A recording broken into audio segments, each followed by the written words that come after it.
Hello, friends. This is Dave Hurwitz, executive editor at ClassicsToday.com. I don't know, a week or two ago, one of you folks mentioned Edward German, a composer we haven't really discussed up to this point, best known for writing lighter fare, but who also wrote some big serious works and some terrific theatrical works and whatnot.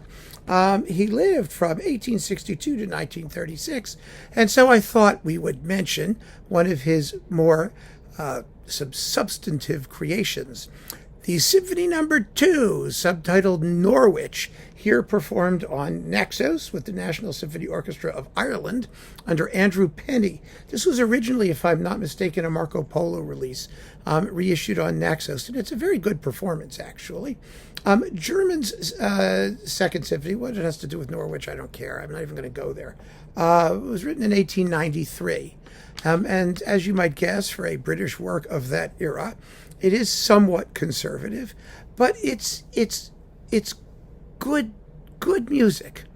It's kind of interesting. You know, most symphonies from this Romantic period, and especially in the UK, where you know the Leipzig school kind of dominated, and until Elgar showed up, it was all kind of on the dreary side.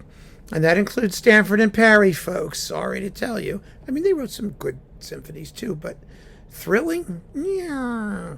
And ordinarily, when you have second-rate symphonies, you get like a really nice scherzo and a pretty slow movement, and the outer movements are like stiff and really uncomfortable.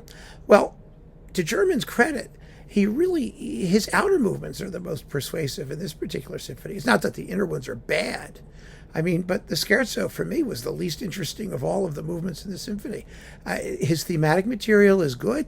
He knows how to develop it. He doesn't indulge in mooning around. There are no real dead spots in these outer movements. It's really solid, decent symphonic writing.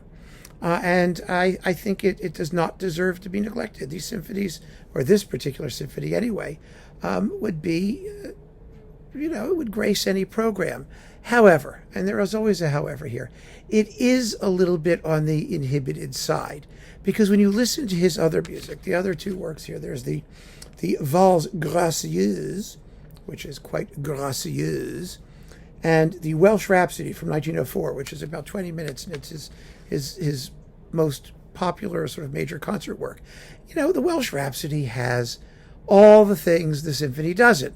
It has really catchy tunes. It has vivid orchestration with extra percussion and piccolos and things. I mean, it's got an uninhibited flair to it. And the problem with most symphonies written at this period, in the 1880s and 90s, I mean, remember, Dvorak was, sort of done with his symphonies. The New World was just there. It was, I think 1893 was the same year as the New World Symphony. That was his last symphony. Brahms was dead, or shortly to be dead. Bruckner was on the way out.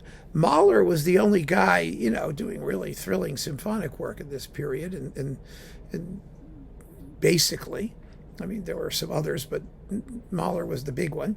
And he was, of course, not popular at all. And so, it's an issue. Yeah, it's a real issue, because these conservative symphonies are a dime a dozen. And you wish that German had just lightened up, relaxed, and done what he could do in his other works, which is just let it rip, For some reason, the symphony for so many of these composers in this era represented a certain asceticism, which they probably mistook for discipline, and an inhibition in expression. It's not that this is bad. It's just not thrilling. It's not Tchaikovsky. It's not Brahms. It's not Dvorak. It's not Saint-Saëns. It's not, the list goes on. And it sure as hell is an Elgar. So what are we left with here? A good, solid symphony. It grows on you with repeated listening. I've waited for quite a while to talk about this, because I wanted to see if years on I could still play it and say, oh, this is really pretty good. And it is. It really is pretty good. But the Welsh Rhapsody is terrific. I mean, it's just lots of fun and enjoyable from beginning to end, and in a fresher and less serious way. There's nothing wrong with being serious, but you've got to be able to have the depth that justifies the seriousness. You can't just be serious for what you don't do. You have to be serious for what you do. And my feeling, although I'm damning this with faint praise, my feeling about German's Norwich Symphony is that it's right on the cusp. It's right there. Moments I think, yeah, it's really going to do it. Moments I think, it didn't quite do it. Curious to know what you think of it, actually. But the Welsh Rhapsody, absolutely worth having. So it's a good disc.